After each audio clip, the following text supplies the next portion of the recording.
अस्सलाम वालेकुम, मैं हूं अतर काज़मी और आप देख रहे हैं प्रोग्राम पावर कॉरिडोर्स। मियां साहब ने एवन फील्ड में बैठ के लेवल प्लेइंग फील्ड कैसे हासिल की, ये वो एक क्वेश्चन है जो हर कोई पूछ रहा है। मियां साहब की वापसी होने वाली है। आज इस्लामाबाद हाई कोर्ट में जब उनकी जानिब से पटिशन दायर की गई तो फौरन उस पटिशन को एक्सेप्ट भी किया गया, उसके ऊपर समाअत भी शुरू हो गई और उसके बाद क्वेश्चंस भी होना शुरू हो गए कि ये वही अदालत है जहां पे इमरान खान साहब की पटिशन्स के ऊपर एतराज़ात लगते हैं, बायोमेट्रिक के लिए उनको बुलाया जाता है, लेकिन नवाज शरीफ साहब के लिए ऐसी कोई शर्त नहीं रखी गई। ये वो बयानिया है जो इस वक्त तहरीक इंसाफ के लोग सोशल मीडिया के ऊपर और उनके जो लीडरान हैं वो टीवी प्रोग्राम्स वगैरह में भी इसका जिक्र कर रहे हैं। इसके ऊपर गुफ्तगू करेंगे। उसके साथ साथ इमरान खान साहब की हुकूमत का खात्मा हुआ, उस खात्मे के बाद पाकिस्तान की तारीख का सबसे बड़ा हुक्मरान इत्तेहाद हुकूमत में आया। वो इतना बड़ा सियासी इत्तेहाद था, इतनी ज्यादा जमातों ने कभी भी पाकिस्तान में हुकूमत नहीं की, लेकिन वो हुक्मरान इत्तेहाद हुकूमत करके चला गया। उसके बाद निगरान हुकूमत आ गई, ले अभी तक मुल्क के अंदर सियासी तौर पे इस्तेहकाम नहीं आया। इसकी क्या वजह है, इस पे भी गुफ्तगू करेंगे। सबसे पहले मैं अपने मेहमानों को तारुफ कराऊंगा। स्टूडियो में हमें ज्वाइन कर रहे हैं रऊफ क्लासरा साहब। Thank you so much sir, बहुत बहुत शुक्रिया। उसके साथ साथ मंसूर अली खान साहब, सीनियर सहाफ़ी, एंकर पर्सन, किसी तारुफ के मोहताज नहीं। मंसूर भाई आपका भी बहुत बहुत शुक्रिया। और हमारे बड़े भाई, हमारे उस्ताद आरिफ हमीद भट्टी साहब भी हमें ज्वाइन कर रहे हैं। आप तीनों शख्सियात का एक दफ़ा दोबारा शुक्रिया। अच्छा रऊफ साहब, आपसे मैं शुरू करना चाहूंगा।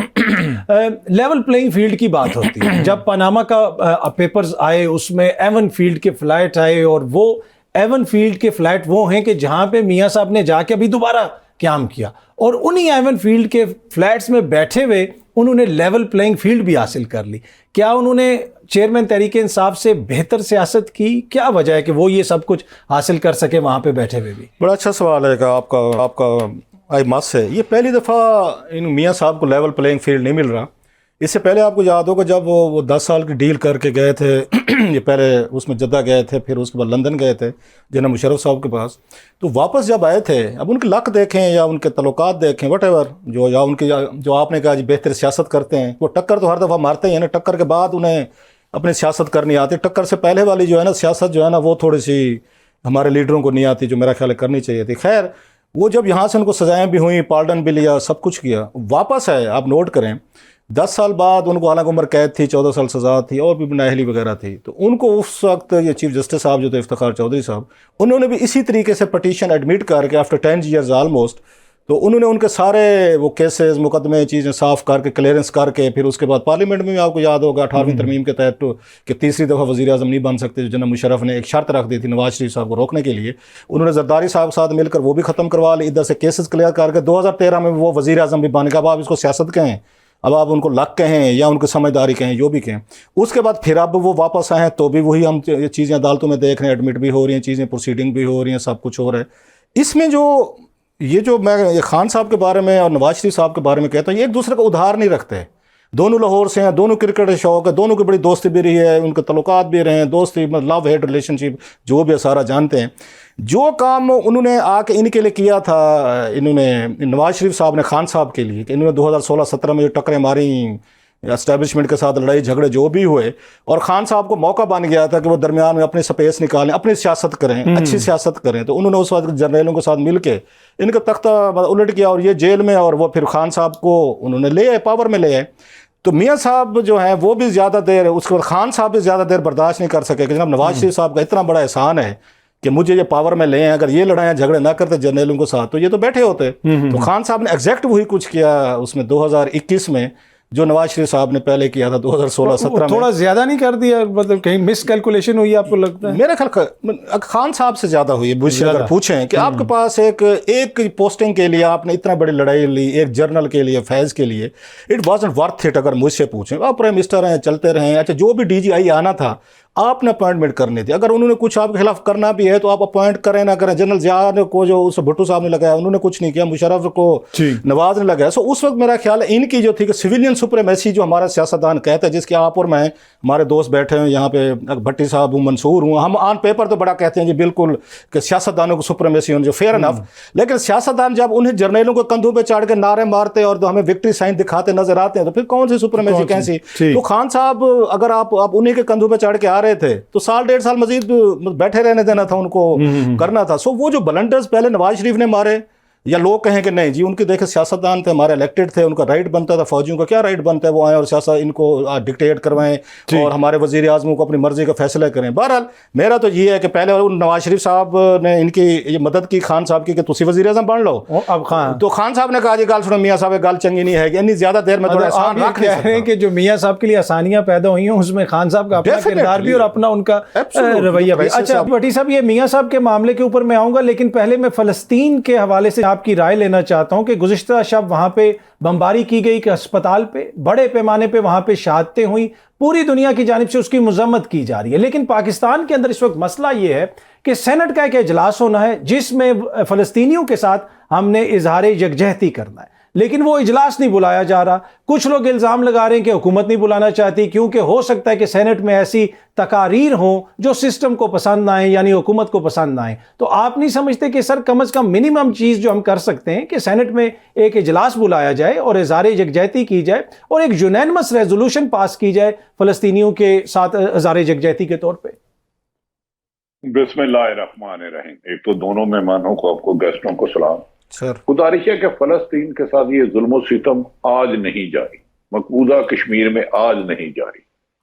हाँ, बदकिस्मती है कि जो साहब 21 को आ रहे हैं वो कमिटमेंट कर चुके थे, अचानक 2 दिन बाद कोई लेट हुआ। हम फलस्तीन पे जो मासूम बच्चों के साथ अस्पतालों में और जंगी जराइम किए जा रहे हैं उनके भी असूल है, अस्पतालों पर घरों पे किए जा रहे हैं, उसकी तो छोड़े। अल्लाह पाकिस्तान को महफूज रखे और फलस्तीनी की मदद सिर्फ अल्लाह ने ही करनी है। अरब ममालिक ने आज तक किया क्या है, बयाना देते हैं, हमें प्रैक्टिकल करना होगा।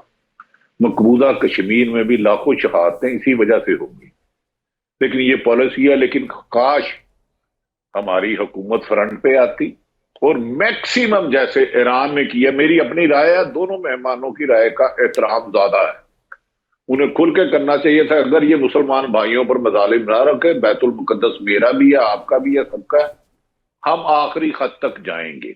लेकिन हम कंप्रोमाइज लोग हैं, हम इंटरनेशनल एजेंडे के तहत पाकिस्तान की हुकूमतें बदल देते हैं, हुकूमतें ले आते हैं, तो हमने फलस्तीन की क्या मदद करनी। बहरहाल जितना भी वजीर आजम साहब ने कहा या दीगर लोगों ने कहा, ये भी उनकी मेहरबानी, वो ना कहते। सेनेट का इजलास होता तो उसमें सिर्फ मुस्लिम लीग नून और पीपल्स पार्टी नहीं थी, जमात इस्लामी ने भी कुछ बोलना था और बहुत कुछ बोल जाना था, तो उसमें आपके लोगों ने ही एक्सपोज होना था। तो मेरा ख्याल है हुकूमत की अच्छी स्ट्रेटेजी है, क्योंकि वो मुल्क में हुकूमत बदलना चाह रहे हैं, फलस्तीन के मजालिम हो रहे हैं और 2-3 महीने बाद अल्लाह ताला उनकी कोई ना कोई फरिश्ता भेजेगा मदद के लिए।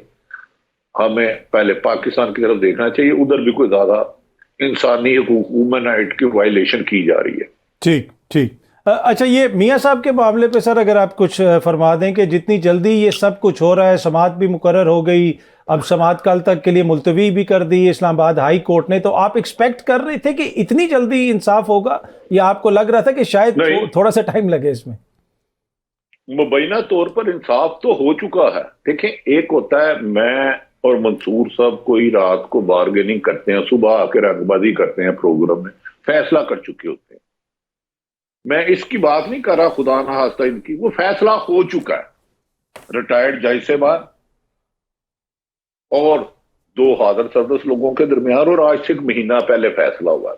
वरना एक गुजारिश है, जब उनके मोहतरम भाई खुद वजीर आजम थे 16 माह, तो वो तशरीफ नहीं लाए।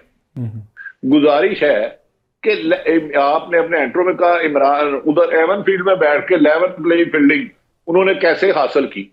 याद रख ले, मोहतरम नवाज शरीफ साहब वो मैच ही नहीं खेलते जब उनकी मर्जी का अंपायर ना हो, ग्राउंड ना हो और मद्दे मुकाबल टीम उनकी मर्जी की ना हो। 85 से शुरू हो जाए, आप 2002 के मैच थे, रऊफ कलासरा साहब मुझसे बेहतर जानते, वो उस वक्त सऊदी अरब में थे। अब भी जो आए थे 2007 में, वो लेवल प्लेइंग फील्डिंग करके आए थे, सारी एनओसी लेकर आए थे, क्योंकि शहीद बेनजीर आ गई। ये सऊदिया थे, सऊदिया से अमेरिका आया, अमेरिका से बीच पाकिस्तान आया और इन्हें मिला। तो मियाँ साहब याद रख ले, कोई ऐसा मैच नहीं खेलेंगे जब उनकी अंपायर और टीम और पिच उनकी मर्जी की ना होगी। और ये बादिउल नजर में मुमकिन तौर पर नून लीग का तसलसल है निगरान हुकूमत, और रऊफ कलासरा सब ब्यूरोक्रेसी में बरतानिया दौर के इन है। कोई 8-10 फेडरल सेक्रेटरियों को मैं भी जानता हूँ, केयर ऑफ रऊफ कलासरा। कौन सा सर थोड़ा ज्यादा पीछे ले गए आप, थोड़ा सा गुंजाइश निकालें। आप तो बहुत पीछे ले गए रऊफ साहब को, थोड़ी सी गुंजाइश निकालें। चलें 70 की दिहाई में देखिए रिपोर्टर के पास एक इंफॉर्मेशन है ना, गैब का इलम तो नहीं।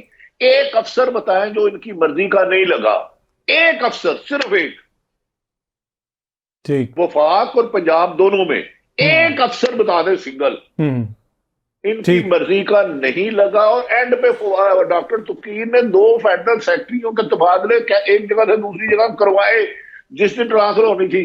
जिस मुल्क में निगरान हुकूमत ने अभी ओथ ना लेना हो तो हुक्म आए इन सहाफियों को मिपर पे ले, वहां आजादी सहाफत की तदफीन हुए। तो चले निसार उस्मानी कब के कर चुके हैं।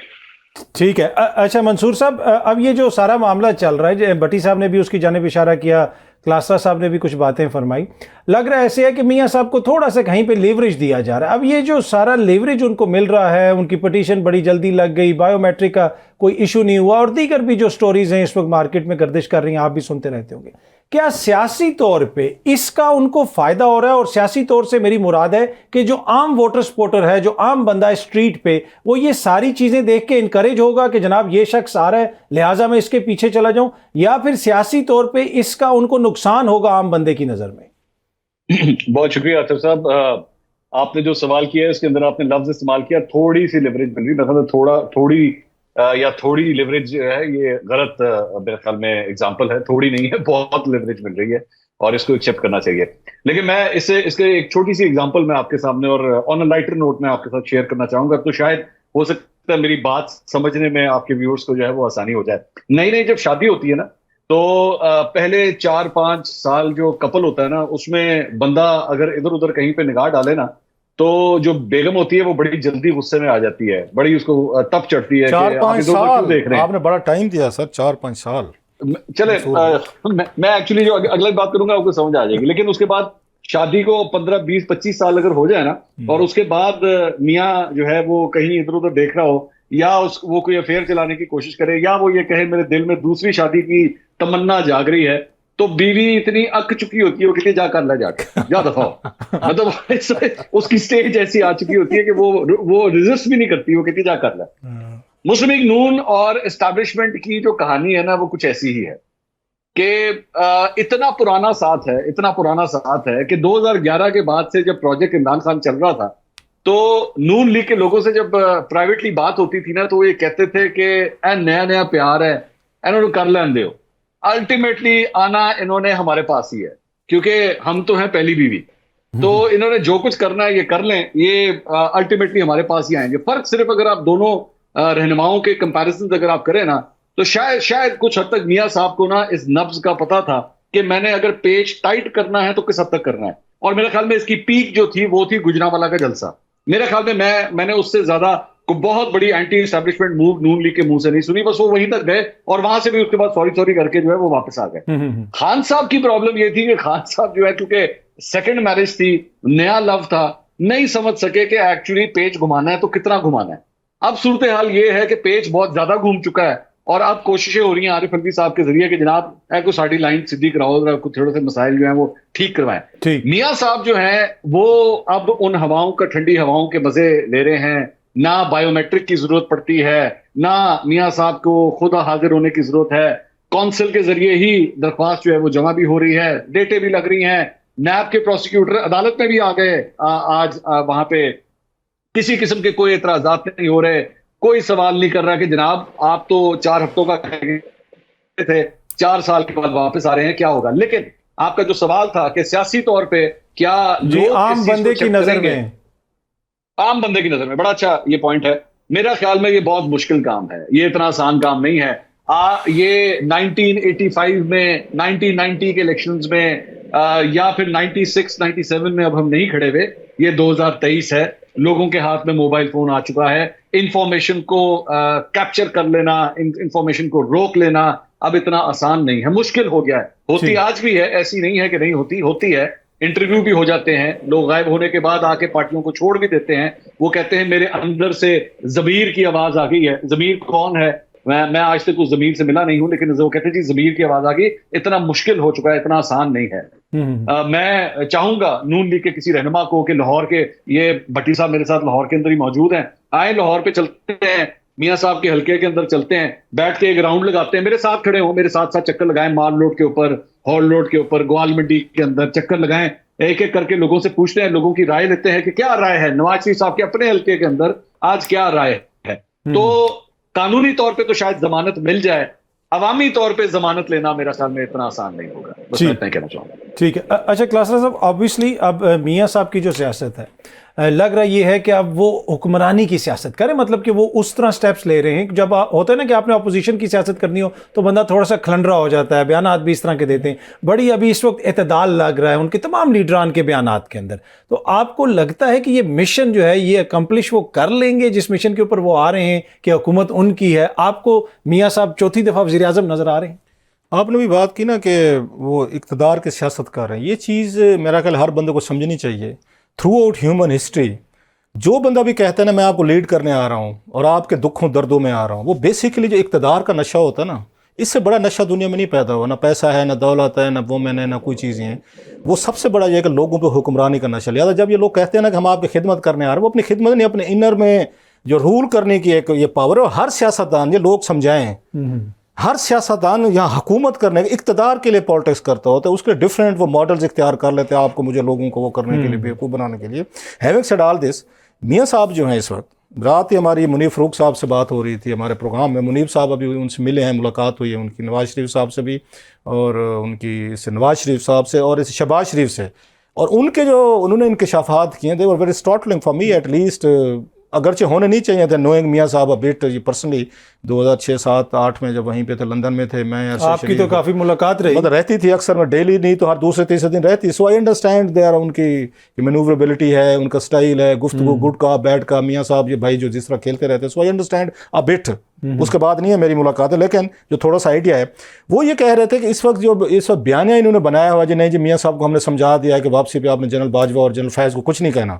वो उस शहबाज शरीफ साहब भी गए थे, पार्टी ने भी समझाया और मियाँ साहब ने भी दरमियान में कोई एडजस्टमेंट की। मुनीब फ़रूक साहब राज ये कह रहे थे, जो नई बात है, उन्होंने कहा जी मेरी मुलाकात हुई होगी, पौना घंटा हुई है उनसे, शहबाज शरीफ साहब से अलग हुई है, उनसे अलग हुई है। तो उन्होंने कहा जी मुझे तो कहीं पे कोई चेंज नज़र नहीं है मियाँ साहब के बयान में, वो तो अभी उसी पे कायम बैठे, मैं वापस जाऊँगा और उसके बाद जनरल बाजवा के और जनरल फैज़ को दोबारा मैं उनको वो कहना आई विल फिक्स दैम। तो ये जो बात बताई गई थी हमें यहाँ पर कि मियाँ साहब जो हैं, फिर उनको ये समझा दिया गया, उन्हें ये समझाया गया कि मियाँ साहब एक गल करने की लोड़ है इस वेले, वापस आ जाएं, पहले अदालतों में जमानतें ले लें, इलेक्शन लड़ लें, जो हालात बता रहे हैं मंसूर भाई बता रहे हैं लाहौर में, वो चीज़ें ये भी कल को मैनेज होनी है। आपने अभी वहाँ पे वो कहते गाँव बसा नहीं है, पहले लुटेरों की तरह जी हम ये भी कर देंगे, उसको भी पकड़ लेंगे, उसको भी हम फाय लगा देंगे, ये बाद में कर लें। सो उनका बयानिया जो है वो वहीं का वहीं कायम है। मियाँ साहब होल्ड है उनका। यस, अब आप ये दाद दें उनको कि जनाब कि वही मर्द की एक ही ज़बान होती है, हमारे देहाती मेरे जैसे कहेगा वो मर्द जी एक ही ज़बान होती है, कट जाएगा, मर जाएगा, झुकेगा नहीं, बात हुई, या तो वो उस पर खड़े हैं। हालांकि सियासी जो लोग होते हैं वक्ती तौर पर एडजस्टमेंट करते होते हैं हालात के मुताबिक, चीज़ों के मुताबिक। अगर वो ये बयानियाँ ला रहे हैं तो यही बयान तो खान साहब का भी था, अगर ये देखा जाए तो फिर उसके बाद एस्टेब्लिशमेंट के लिए प्रॉब्लम होगा। मैं मान लिया कि मौजूदा फौजी क़यादत जो है वो उन ये लोगों के साथ जिनका वो नाम ले रहे हैं अपने उनका अफसरान का, उनके साथ हो सकता है उन्हें सिंपैथी ना हो, fair enough for what ever reasons, लेकिन इंस्टीट्यूशन का जो दबाव आता होता है, जो इंस्टीट्यूशन आपको रिएक्ट करता है नीचे से कि हमारे जो भाई लोग हैं वो इनका सिविलियन का ट्रायल तो वो आके कर सकते हैं, मुशर्रफ करे, जनरल जिया करे, जनरल अयूब करे, दे डोंट बॉदर। लेकिन अगर कोई सिविलियन हुकूमत उनके इवन साहब आर्मी चीफ साहब जर्नलों का भी अगर वह साफ करने की कोशिश करेगी, फिर वो ईगो का मसला बना लेते हैं। तो मियां साहब को इस चीज़ का इदराक नहीं है कि ये मसला होना चाहिए था कि 4th टाइम आ रहे हैं। और मुझे मेरी जो थोड़ी सी कोई अंडरस्टैंडिंग के हैं या कोई थोड़ी सी खबर है, अभी भी मामला इतने क्लियर नहीं है जितना मियाँ साहब समझ रहे हैं। अभी भी इस्टेब्लिशमेंट की कोशिश होगी कि शहबाज शरीफ साहब जो हैं, जो गुड काप के तौर पर जाने जाते हैं, कोई रेजिस्टेंस नहीं है, कोई लड़ाई झगड़ा जैसे कहते हैं वैसे बुनियाद पर कर लो। सो उनको कोशिश होगी कि हमें उन्हीं को लाएं, क्योंकि मियाँ साहब के बारे में सारे कह रहे हैं फटा तो उन्होंने लेना है। अब वो 6 महीने अपने ऊपर काबू, फैसल वाडा साहब ने तो बताया 11 से 17 महीने, मेरा ख्याल है ठीक है। अच्छा नहीं, ये फैसल कह रहे थे कि यहाँ 12 महीने, अगर मियाँ साहब आए तो 12 महीने चलेगी ये ये पॉलिटिकल मैरिज है या मैरिज जी, ऑफ जी। कन्वीनियंस, अगर शहबाज साहब आ गए 17-18 चलेगी। तो दोनों सूरतों में देख रहे हैं। और मियाँ साहब जो हैं, जो लास्टली बात, ठीक है। जितनी स्पेस एस्टेब्लिशमेंट ने आजकल ले ली है निगरान हुकूमतों में, बिल्कुल इनको अपने साथ वो पावर शेयर करने के लिए मियाँ साहब राजी नहीं होंगे। ये उनका मिजाज है। शहबाज शरीफ साहब कर लेंगे, वो नहीं करेंगे, नहीं कर सकेंगे। सो ये कैसे उनको पीछे करेंगे? So that's a big question. बहुत बड़ा सवाल है। और ये जो आपकी खबर है, इसी किस्म की खबर हमारे पास भी है कि मियां साहब की राह में सबसे बड़ी रुकावट हो सकती है। अच्छा भट्टी साहब, खान साहब की हुकूमत का खात्मा हुआ, अब तो काफी अरसा हो गया है। तहरीक अदम एतमाद के जरिए उनकी हुकूमत को घर भेजा गया और उसके बाद पाकिस्तान की तारीख का सबसे बड़ा सियासी इत्तेहाद हुकूमत में आया। सबने मिल के हुकूमत संभाली। यहाँ पे पीपल्स पार्टी हुकूमत में थी, नून लीग हुकूमत में थी, एएनपी हुकूमत में थी, एमक्यूएम हुकूमत में थी, बाप पार्टी हुकूमत में थी, जेयूआईएफ वाले हुकूमत में थे और मुतअद्दिद पार्टियां हुकूमत में थी। अब ये इतना बड़ा सियासी इत्तेहाद था, सारी सियासी जमातें इसमें शामिल थी, लेकिन उसके बावजूद, इतना अरसा गुजरने के बावजूद उनकी हुकूमत खत्म हो गई। अब निगरान हुकूमत आ गई है।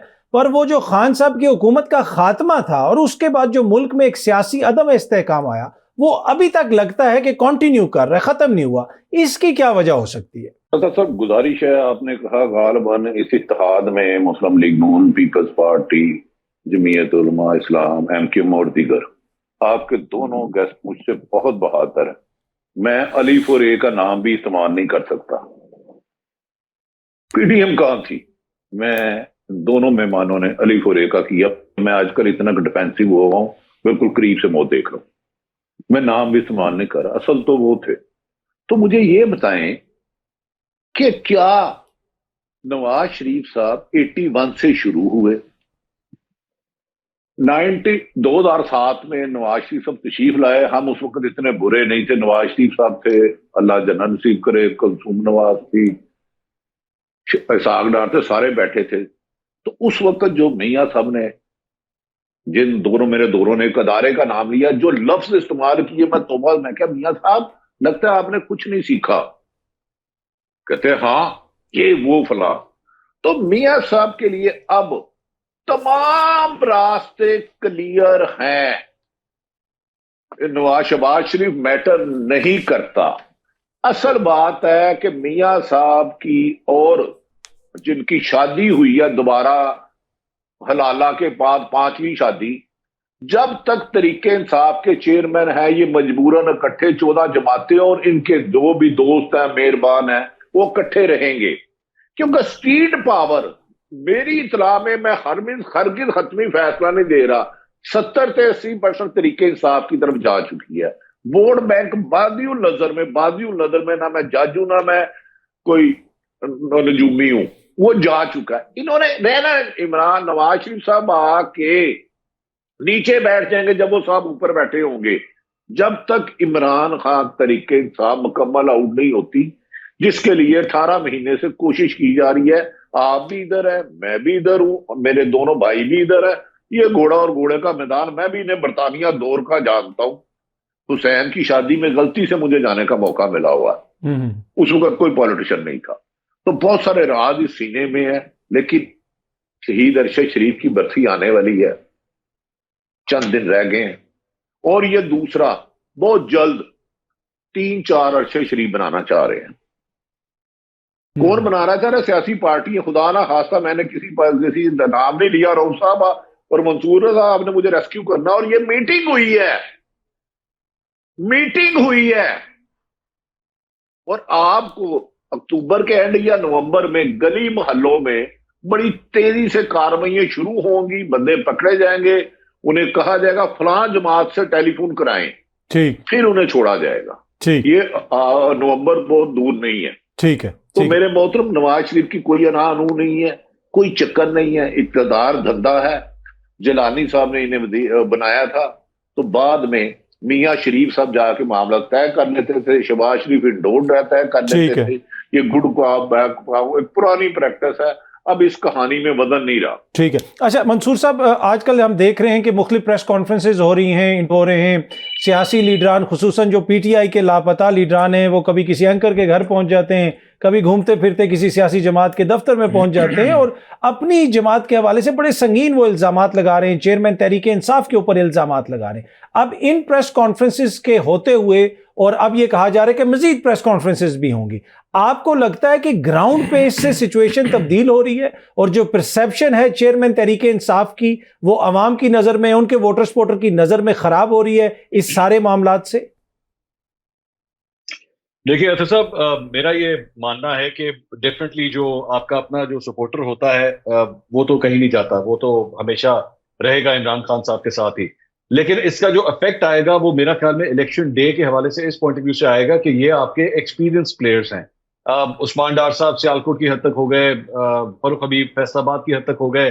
अब अगर तो शेख रशीद साहब आते हैं तो ऑब्वियसली पिंडी का एक बड़ा नाम है। तो इलेक्शन डे वाले दिन अगर इतने बड़े प्लेयर्स जो शुरू से जो है आपकी एक एक छोटी छोटी टीम्स को फोकस करते आए हैं और वो इलेक्शन डे वाले दिन मौजूद ना हो, तो मेरे ख्याल में ये गलत फहमी होगी अगर ये कहा जाए कि नहीं इससे फर्क नहीं पड़ता। फर्क पड़ेगा, एडमिनिस्ट्रेटिवली फर्क पड़ता है, मैं ये समझता हूँ। लेकिन अगर कोई ये कहे कि इससे पाकिस्तान तहरीक इंसाफ का वोटर ये कह देगा कि जनाब अच्छा जी मैंने उस्मान डार का ये इंटरव्यू देख लिया है या सदाकत अली अब्बासी का इंटरव्यू देख लिया है या फरूख हबीब जो है वो इस्तेकाम में पाकिस्तान पार्टी में चले गए तो मैंने जनाब आज से बल्ले को वोट नहीं देना। नहीं, मैं ये नहीं समझता। हाँ अलबत्ता इलेक्शन डे क्लासरा साहब ने मुझसे ज्यादा इलेक्शंस कवर किए हैं, उसमें बहुत साइंस होती है, उसमें ट्रांसपोर्ट के इंतजाम होते हैं, उसमें धड़े आपको कंट्रोल करने पड़ते हैं, धड़े जो ये सारी चीजें मैटर करती हैं। और मैं ये समझता हूं, मैं आज भी ये सिचुएशन समझता हूं कि बेशक इमरान खान साहब की बहुत बड़ी सपोर्ट होगी, लेकिन इलेक्शन डे से एक दिन पहले और इलेक्शन डे वाले दिन कई ऐसी चीजें होती हैं जो आपको कवर करनी पड़ती हैं। और बड़े बड़े लोग मैंने अपने सामने बड़े बड़े बुर्ज इस तरह उलटते देखे हैं कि इलेक्शन डे वाले दिन वो बड़े रिलैक्स के बैठे हुए थे कि हवा हमारे नाम की चल रही है, कोई मसला ही नहीं है, खुद ही वोट डल जाएगा। नहीं होता, इस तरह नहीं होता। बहुत सी चीजें होती है जो मैटर। पैसा सबसे इंपॉर्टेंट बात ये, अभी तो अब जिस तरह भट्टी साहब थोड़ी देर पहले फरमा रहे थे, पैसा किसने लगाना है, क्योंकि जब आपको पता है कि हवा टोटल अगेंस्ट चल रही है। और इस मर्तबा मैं एक सियासतदान है, मैं उनसे बात कर रहा था, उन्होंने कहा कि जी कौमी असेंबली का इलेक्शन जो है 20 से 25 करोड़ में पड़ना है इस मर्तबा, जितनी महंगाई हो चुकी हुई है। तो 20 से 25 करोड़ के लिए आपको फाइनेंसेस भी चाहिए। कौन अपना पैसा लगाएगा, वो आएगा नहीं आएगा, और अगर आएगा फ्रंट पे आएगा और वो पीटीआई को फाइनेंशियली सपोर्ट करने की कोशिश करेगा, तो उसके बाद उसके साथ क्या होगा, ये सारी चीजें जो है उनके जेहन में चल रही होंगी। सो मेरे ख्याल में ये सारी चीजें इलेक्शन डे वाले दिन मैटर करेंगी। ठीक है। अच्छा कासा साहब, ये बड़ा इंपॉर्टेंट पॉइंट है कि वो कह रहे हैं कि जी अगर बल्ला हुआ बैलेट पेपर पे तो बल्ला चल जाएगा, पर बैट्समैन का होना भी बड़ा जरूरी है। बैट्समैन तो सारे गायब हो रहे हैं। दूसरा, अब बहुत सारे ऐसे हल्के हैं जहां पे बड़ा क्लोज हमने माजी में मुकाबला देखा, सियालकोट वाला, ये शेख रशीद साहब वाला, अब हनीफ अब्बासी साहब की सजा भी खत्म हो गई, कालअदम करार दे दिया लाहौर हाई कोर्ट ने। तो आपको लग रहा है कि ये जिस तरह के जितने भी टाइट हल्के हैं, फिर आबिद शेर अली साहब वाला वहां पे फरूख हबीब साहब चले गए, दूसरी तरफ चले गए, इससे कोई जितना मर्जी इनकार करता रहे, तहरीक इंसाफ को डेंट जरूर पड़ेगा? मेरा ख्याल है ये मंसूर ने बड़ा खूबसूरत एनालिसिस दिया है, मस्त है, बड़ा ब्रीक बीनी से, और बड़ा एक ग्राउंड रियलिटीज को, एक कहते हैं रियलिटी चेक जो है, एक इमोशन, जज्बात, बल्ले बल्ले, नारे शारे अपनी जगह पे, लेकिन जो ग्राउंड रियलिटी बताइए मंसूर ने, it's perfect and it's excellent. बहुत सारे फैक्टर्स होते हैं जैसे उन्होंने बताया हैं जो आपको इस वक्त नजर नहीं आ रहे, और स्पेशली हमारे यहाँ जो ये पॉलिटिकल एलीट की बात करो, मासेस की बात नहीं कर रहा, ये हवा का रुख देखकर जैसे उन्होंने कहा, या पावर किस साइड पे जा रही है, अभी इनको हुकूमत नहीं मिलनी, ये नई पावर में आना, क्यों अपना सर खपाए। मैं देहाती इलाके से हूँ, देहाती आदमी हूँ, तो मुझे पता है वहाँ पे कि पावरफुल बंदे को देखा जाता है कि जहाँ पे कल को जिसने इसकी हुकूमत आनी है, ट्रांसफर, पोस्टिंग, नौकरी, थाना कचहरी वगैरह, सो लोग इस चीज़ को प्रेफर करते हैं समटाइम। लेकिन having said all this, Khan साहब की उसमें सपोर्ट तो है बहुत सारी, लेकिन इसमें कितने लोगों को आप उनको इलेक्शन लड़ने देंगे जो उनके हामी हैं। जो कुछ मैं फिर कहता हूँ 2017 में हुआ, बाज़ कारमा बड़ी डेंजरस चीज़ है। उस वक्त आपको याद होगा नवाज शरीफ साहब जब जेल में थे और उनको वो सज़ा हो गई थी और उनकी बकायदा पटिशन डाल दी गई थी कि आप टिकट ही नहीं इशू कर सकते, तो उन्होंने 15-20 लोगों को अपने साइन से टिकट उन्होंने इशू किए हुए थे, जो कि बाद में उनको इंडिपेंडेंट लड़ना पड़ गया था। बहुत सारे हमारी साइड पे थे, लोग थे जो नवाज लीग में थे, उन पे दबाव था कि आप इसको छोड़ के आप पीटीआई में जाएं या आप उस पर इंडिपेंडेंट इलेक्शन लड़ें। सो मुझे वही लग रहा है पैटर्न दोबारा उसी तरीके का, ये दोबारा यहाँ पे चीज़ें होंगी कि आप हैं। अच्छा, खान साहब की इस वक्त सबसे ज़्यादा उम्मीद जो है वो एक ही है कि लोग बड़ी तादाद में निकलेंगे और वो जाके वोट डालेंगे। लेकिन वही वाली बात, इतना बड़ा कोई रेवोल्यूशन है कि लोग वाकई जाएंगे अपनी उस मीलों का सफ़र करके, अपनी बाइक पे, गाड़ी पे, खाना। अच्छा, एक और चीज़ उसमें एक आती है खाना पिलाना, उसमें होता है आपका इलेक्शन वाले दिन। और स्पेशली सर पहले जलसों में खाना सर्व होना शुरू हो गया, नहीं ये प्रेसिडेंट पड़ गई, अच्छा खर्चा। अच्छा, मैं इस चीज को ना एक और तरीके से देखता हूँ, हो सकता है मेरे दोस्त यार सुनने वाले ना पसंद करें। वो इन्होंने जो इतना बड़ा माल बनाया है, करोड़ों आवाम को अरबों का कमाए हुए हैं, दो चीजें हैं, ब्लैक मनी है, काला धंधा है, वट एवर जो भी है इनके पास, माल बनाया, पैसा बनाया, ऐसे तो नहीं आता पावर में आते, वजीर हूं, एमएनए जो भी हूं, इन्होंने करोड़ों किए हुए हैं। ये मौका इलेक्शन का होता है, इनको लगाने दे पैसा, आपकी इकोनॉमी में पैसा आएगा, मजदूरों को नौकरियां मिलेंगी, लोगों को यहाँ पे मतलब वेंडर्स हैं, चावल है, देग है, इसमें वाला है, मिठाई वाला, इसमें चीनी वाला, इतना सारे लोगों को पैसा जाता है, जिन्होंने बैनर बनाने हैं, जिन्होंने आके ना गाड़ियां चलानी है, ये चीजें करनी है। सो इतनी बड़ी तादाद में पैसा जो इन लोगों ने होल्ड किया हुआ है, घरों में पड़ा हुआ है या बैंकों में रखो जहां भी, वो अगर मार्केट में आता है, पैसा आता है, इकोनॉमी आती है, आम आदमी तक पैसा जाता है, या आम आदमी अच्छी रोटी खा लेता है एक दो दिन या 10-20 या 2 महीने के लिए, मुझे तो एटलीस्ट कोई इस पे एतराज है, टू बी फेयर, ये पैसा इनकी तिजोरियों से निकल कर अवाम तक जाना चाहिए। लेकिन मंसूर की बात बड़ी अहम है, खान साहब इसलिए 2013 का इलेक्शन भी हार गए थे, उनके बकौल को उनके पास मैनेजमेंट नहीं थी जो उस दिन चाहिए होती है। ये जो लोग हैं, मैं अपनी साइड को देख रहा हूं, जो बहुत सारी तादाद में उसमें गए, पीपल्स पार्टी साइड पे गए, हमारी साइड पे खामोशी से, कि ये जो पावरफुल हैं, जो इलेक्टेबल हैं, they know how to get the things done. तो ये मसला बनेगा, ये बनेगा खान साहब के साथ इलेक्शन डे वाले दिन। यस, ये बिल्कुल बनेगा, और हो सकता है फिर वही कहा जाए कि जी इनके इतने वोट कहां से निकल आए हैं। ठीक है। अच्छा भट्टी साहब, अब हमने देखा जिस तरह कुछ लीडरान तो छोड़ के चले गए, हालिया दिनों में भी हमने देखा मीडिया अपीयरेंसेस वगैरह भी हुई और उन्होंने कहा कि हम खान साहब को छोड़ें। अब आपके पास कोई ऐसी इत्तला है? इसलिए कि गुज़िश्ता रोज हमारी कर्नल हाशिम डोगर साहब से बात हो रही थी और वो कह रहे थे कि कुछ मजीद लोग इस्तेकाम पाकिस्तान पार्टी में आ रहे हैं, जिसमें वफाकी वुज़रा लेवल के लोग भी शामिल हैं। तो आपको लगता है कि ये मुमकिनात में से है कि मजीद लोग अनाउंस करेंगे कि हम तहरीक इंसाफ को छोड़ रहे हैं और दूसरी तरफ जा रहे हैं, या इस्तेकाम पाकिस्तान? आज डेट क्या है? डेट आज है 18 अक्टूबर। 18 अक्टूबर, ये यार जरा नोट कर लो, 18 अक्टूबर लिख लें। ये जी, मैं सारे लिख रहा हूं। वापस ले जाएंगे, ये ले जाएंगे, लेकिन ये उस दिन गली का शीदा खड़ा हो जाए। शर्त ये है कि उसे इलेक्शन लड़ने दिया जाए। उसको, मुझे ख्वाब आया कि चंद लोग इलेक्शन नामालूम लड़ रहे हैं, बशीर अहमद, रशीद अहमद, उसको कोई ले गया, वो अचानक बेलबास हुआ, उसका एक वीडियो बयान आया। वीडियो बयान में उसने कहा मैंने तो फलां जमात का टिकट लिया ही नहीं, मेरे साथ गलत मंसूब किया गया, इलेक्शन कमीशन उसे कैंसिल कर देगा। ये मेरे ख्वाब के स्क्रिप्ट में लिखा हुआ है। अब वो आगे होता नहीं होता, इनके जाने से कोई फर्क नहीं पड़ता। आज से, जब मैं उस वक्त जर्नलिज्म में नहीं था, एक जुल्फकार अली भट्टो का वोट था, एक एनटीपी पेज था। अब मेरी राय है इमरान खां का वोट और एंटी इमरान खां है। ये सारे अब डेरा गाजी खां, मुल्तान और फैसलाबाद रेंज पर जितने टिकट होल्डर है, उन सब पर काम शुरू हो गया है। आपको रोजाना 5-6 बंदे पार्टी छोड़ेंगे। इसी अल्टरनेट पे खान ने, नाम नहीं मैं लूंगा, 8 किए हैं। तो मुझे एक दोस्त उन्होंने कहा कि हमने कहा है, मैं कहा जी मेरी इतला तो ये है, आप कहते हैं मैं खंबे को वोट दूंगा, वो तो खंबा उतार के ले जाएंगे, और खंबा अचानक 2 दिन नजर नहीं आएगा, तीसरे दिन उसका एक वीडियो बयान आएगा, किसी टीवी के इंटरव्यू पे आएगा, यहाँ कोई प्रेस कॉन्फ्रेंस करेगा, मैंने पीटीआई का टिकट नहीं लिया। अगर इन्हें इलेक्शन लड़ने दिया और साफ शफाफ इलेक्शन हुआ, मैटर ही नहीं करता कि इलेक्शन शेख रशीद लड़ रहा है या बशीर अहमद लड़ रहा है। अब मेरी अपनी साथी जो 10 इलेक्शन मैंने, ये मेरी असेसमेंट है और एक ख्वाब है। अब क्योंकि ख्वाब पे भी अदमे तौहीन अदालत नहीं लगती और कोई एक्शन नहीं होता, क्योंकि ख्वाब की रिकॉर्डिंग नहीं होती, तो ये मैंने बता दिया, आपको चंद दिन आगे होंगे। अब वो दौर गुजर गया, ले जाए सबको ले जाए। ठीक, वैसे आपने जो ख्वाब सुनाया इसकी हमने रिकॉर्डिंग कर ली और ये रिकॉर्डिंग चलेगी। दोस्त है एक एमएनए है लाहौर से, 5 दिन पहले वो हमारी चाय पीने गए थे, 5-6 बंदे, तो वो कल परसों आपको आ जाएगी इतला। ठीक है, सिर्फ मैं कह रहा हूं कि इलेक्शन साफ हो, किसी गली के लड़के को लड़ने दिया जाए और उस दिन वोटर के घरों पे छापे ना पड़े, तो ये घोड़ा घोड़े का मैदान। ठीक है।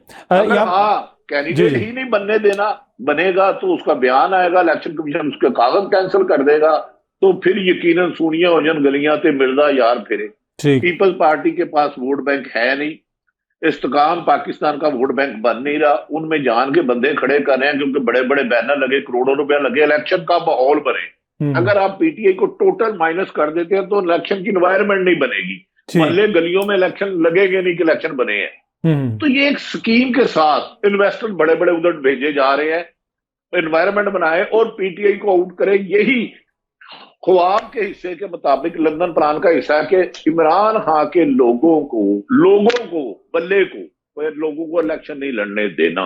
ठीक, ये ख्वाब का हिस्सा है, उसका सियासत से कोई ताल्लुक नहीं। पाकिस्तानी ठीक है। मंसूर साहब और रऊफ क्लासना सब दोनों विटनेस हैं। अगर मेरे खिलाफ कोई कार्रवाई हुई तो आपको हलफ देना होगा। नहीं, ये ख्वाब था, पर वो हमने ख्वाब रिकॉर्ड कर लिया आपका। नहीं, अल्लाह आपको महफूज रखे और कुछ नहीं होता, कुछ नहीं होता, बात नहीं हो रही कोई। हाँ, इंशाल्लाह जो है ना ऐसा कोई मसला नहीं होगा। ऑब्वियसली मुख्तलिफ जो इस वक्त सियासी माहौल है उसके ऊपर डिस्कशन तो होगी, जिस तरीके से सियासत चल रही है और अब तक के जो हालात हैं, जो अभी भट्टी साहब कह रहे हैं कि इलेक्शन साफ और शफाफ होंगे, उनके अंदर वोट किस तरह डाला जाएगा, वोट काउंट किस तरह होगा, ये चीज़ बड़ी मैटर करती है। और एक चीज़ जो और कही जाती है कि 2018 में नून लीग को भी बहुत सारी मुश्किलात का सामना था, लेकिन ये आपको देखना पड़ेगा कि नून लीग को ऐसे हालात का सामना नहीं था, उनका कोई भी लीडर लापता नहीं था, उसकी बाजियाबी के लिए हाई कोर्ट्स के अंदर पटिशंस नहीं दायर हुई थी, उनके तो जो लोग हार रहे थे, बल्कि उसी इलेक्शन की रात को ख्वाजा आसिफ साहब ने 35-40 मैसेजेस किसको किए, किससे उनकी बात हुई, वो भी सब रिकॉर्ड का हिस्सा है। पर एनीवे, ये कोई पहली दफा नहीं है कि किसी सियासी जमात की जानिब से इस किस्म के इल्जामात लग रहे हैं। अब देखना यह है कि इस सारे एक्सपीरियंस से तहरीक इंसाफ और चेयरमैन तहरीक इंसाफ क्या सीखते हैं। मंसूर साहब, आजकल एक बात हो रही है कि सदर मुमलिकत फिर मुतहरिक हो चुके हैं, उनसे कुछ शख्सियात की मुलाकातें भी हुई, कुछ दीगर लोग भी मुफाहमत की बात कर रहे हैं। तो आपको लगता है कि जेन्युइनली ये चीज़ टेबल पे है कि तहरीक इंसाफ, इस्टेब्लिशमेंट और जो PDM और उनकी इत्तेहादी जमातें हैं, इनके माबैन किसी किस्म की मुफाहमत हो सकती है? देखिए मेरे ख्याल में मफाहमत तो हो सकती है। वो सियासत ही क्या जिसमें मफाहमत ना हो सके। सियासतदान तो हमेशा अब अपने बड़े से बड़े हरीफ के लिए भी जो है वो अपने सियासी दरवाजों को हमेशा खोल के रखता है। अगर आरिफ अलवी साहब की जानिब से ऐसी कोई मूव हो रही है जो कि रिपोर्टेड है कि वाकई हो रही है, तो मेरे ख्याल में ये एक अच्छा स्टेप है। लेकिन इसके पीछे चंद मकासद भी हैं।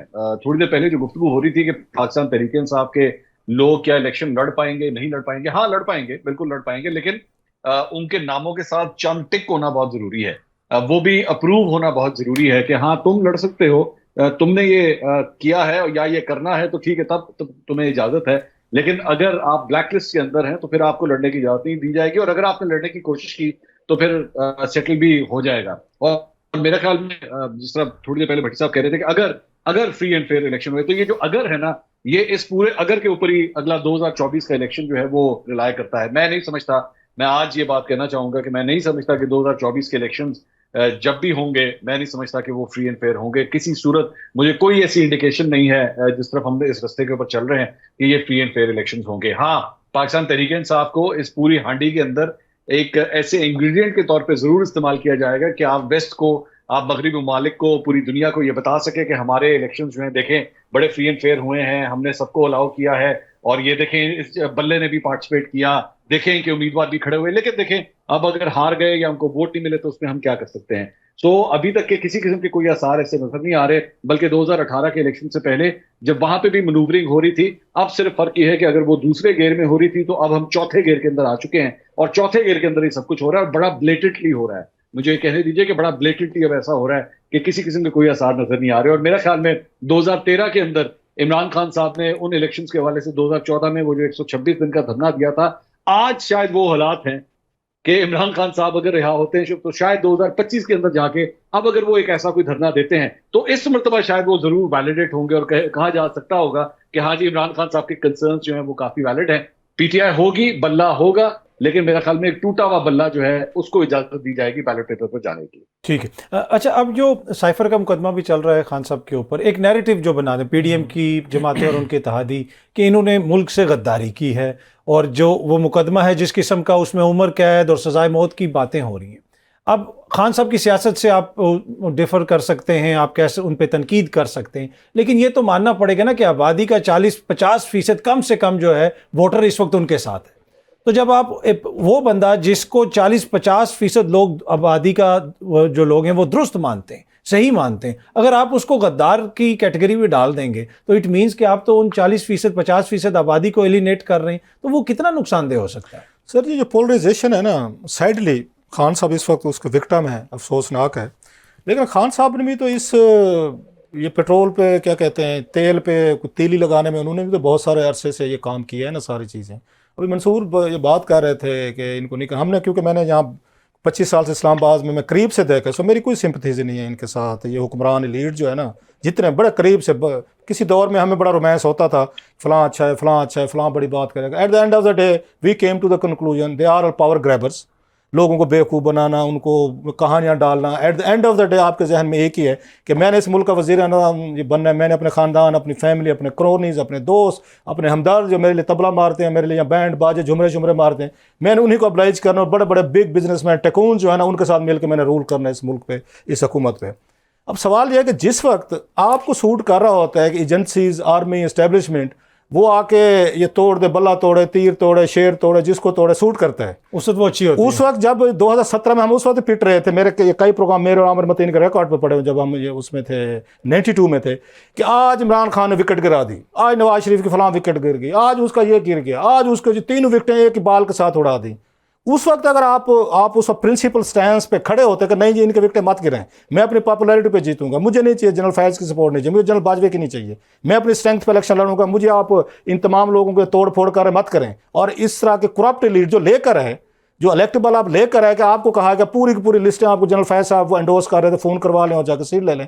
सो खान साहब को ज़्यादा पॉपुलर थे, ज़्यादा क्लीन थे, मेरा यह ख्याल है। उस वक्त जब ये पहली दफ़ा पावर में आए थे, उनके पास ज़्यादा लेवरेज थी जिसको वो एक्सप्लॉइट कर सकते थे, उन्होंने नहीं की, क्योंकि रिगिंग उस वक्त उनको लगता था मेरे हक में हो रही है, जैसे आजकल इनको फील होता है नवाज शरीफ साहब को या इनको पीटीएम को होता है कि आपकी दफ़ा रिगिंग जो है ना वो मेरे हक में थी। उस वक्त के एस्टेब्लिशमेंट की लड़ाई जो है वो उससे नवाज शरीफ साहब से हो गई थी। खान साहब ने कहा मैं मौका उठा लूं, और आपकी एस्टेब्लिशमेंट के साथ खान साहब की लड़ाई, नवाज शरीफ साहब ने कहा मैं आके मौका उठा लूं। सो गद्दार कहना को आप और मैंने, हम चारों बैठे हैं, मुझे नहीं याद पड़ता हम में से किसी चारों पांचों ने कभी कि ये किसी लीडर को कहा हो ये गद्दार है, ये मुल्क तो कुछ, मुझे नहीं याद पड़ता आपने कहा हो, ये भट्टी साहब, मंसूर, या मैंने, किसी ने नहीं कहा। अगेन ये कौन कहता रहा है? ये सियासतदान कहते रहे, पार्लियामेंट में कहते रहे, टीवी शोज पे कहते रहे, इनकी तकरीरें उठा रहे हैं, इनके जलसे उठा लें। जब ये एक दूसरे को गद्दार समझते हैं तो लेट्स बिलीव देम। ये बात हो सकती है, नवाज शरीफ उनके बारे में कहते हैं, खान साहब उनके बारे में कहते हैं, उठाएं तकरीरें देख लें इनकी। जब ये खुद को गद्दार कहते हैं कि हम गद्दार हैं, वो गद्दार है, ये गद्दार है, इसने मुल्क तोड़ा, उसने दुश्मनी के लुट के खा के बला बला चीजें, आप अपने उनको उसको कहें, रिसर्चर को कहें, इतने क्लिप आपको बना के दे सकते, किसी वक्त चलाएं जरा कि नवाज शरीफ साहब किन किन को गद्दार कहते थे और खान साहब किन को कहते थे। आप और मेरे अंदर सिंपथी है, अवाम के अंदर सिंपथी है कि नहीं जी ये गद्दार नहीं है, वो कहते नहीं हम हैं।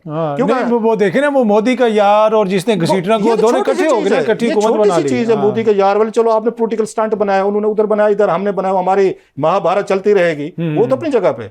सो जब आप अपने आप को मुहिब वतन नहीं कहते, आप अपने आप को अच्छा एक सियासतदान नहीं समझते, उसके बाद अब तवक्कुल दूसरे से क्या आप गिला शिकवा कर सकते हैं? इस चीजों पे ना कि अवाम क्या सोचते हैं, अवाम को माजरत के साथ मैं बड़ा, मुझे पता बड़े, मैं भी आम अवाम में नहीं बड़ा गुस्से में आ जाएंगे अवाम की राय को। सर ठीक है, हम बड़ा कहते सुप्रीम होते, अवाम की राय भी ऐसे ही इस लट्टू की तरह बदलती रहती है सर।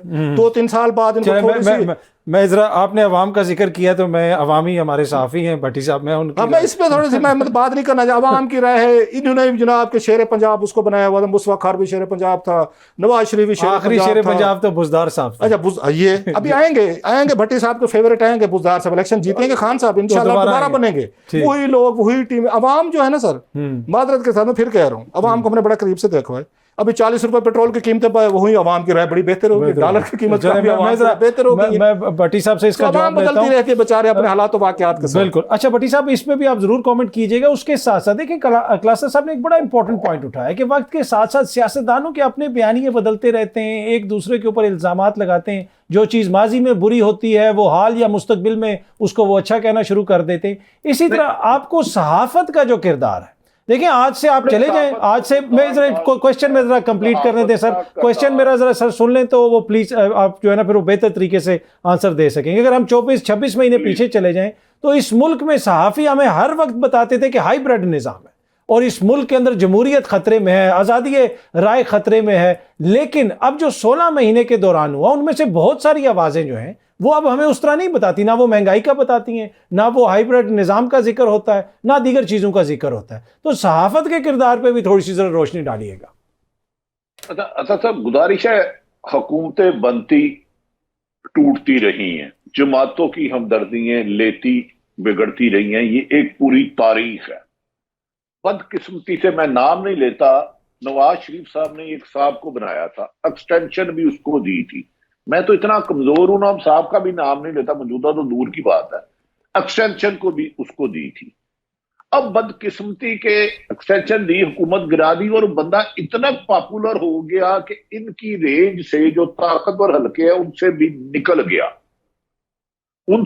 गया। और दूसरी, निसार उस्मानी अल्लाह जन्नत नसीब करे, मेरे उस्ताद थे, वो कह रहे थे साफी के लिए गाली है वो किसी एक जमात की वकालत करे। गाली कहते थे साफी को जज से ज्यादा गैर जानिबदार होना चाहिए। अब बदकिस्मती है, सियासतदान भी चाहते हैं जैसे उनके लीडर उनके कारकुन उन्हें डिफेंड करते हैं और साफी भी वैसे ही करे। और नहायत अदब एहतराम से बगैर नाम लिए मेरे पे मेरा ख्याल है कुछ लोग ऐसा करते भी हैं।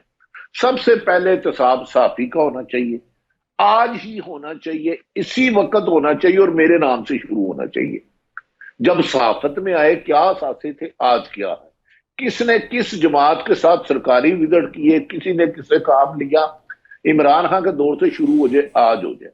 सहाफत अब नहीं हो रही, अब नहीं किए जा रहा। इमरान खान के दौर में भी सहाफियों के लिए आइडियल नहीं था।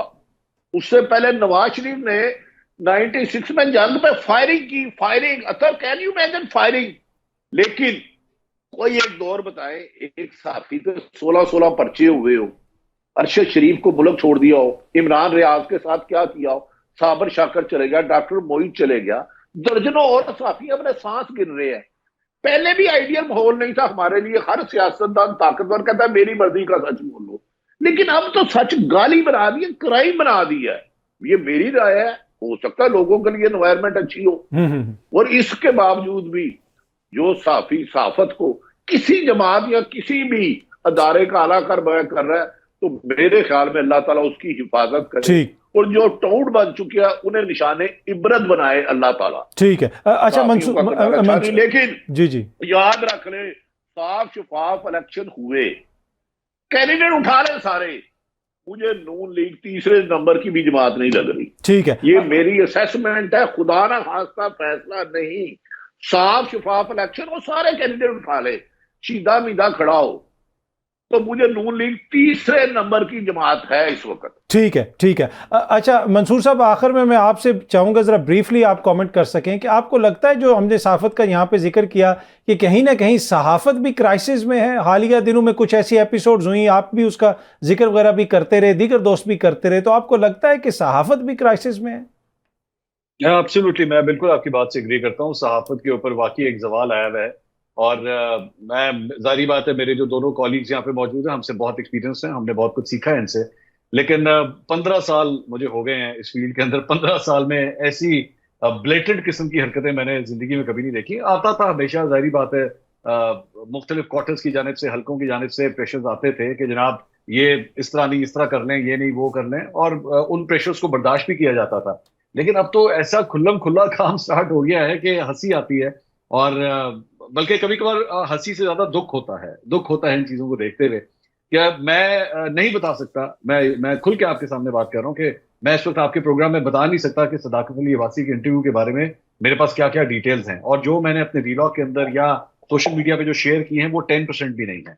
लेकिन मुझे जो है वो ये कहना पड़ेगा कि एक दिन आएगा उसकी सारी डिटेल्स जो है वो मैं जरूर शेयर करूंगा। शायद तब आप अपने प्रोग्राम में भी चला सके और मैं भी उसके ऊपर खुल के बात कर सकूं। ठीक। मंसूर अली खान साहब, रऊफ क्लासरा साहब, आरिफ हमीद भट्टी साहब, आप तीनों शख्सियत का बहुत बहुत शुक्रिया। कल अगेन आप लोगों से मुलाकात होगी। Thank you very much.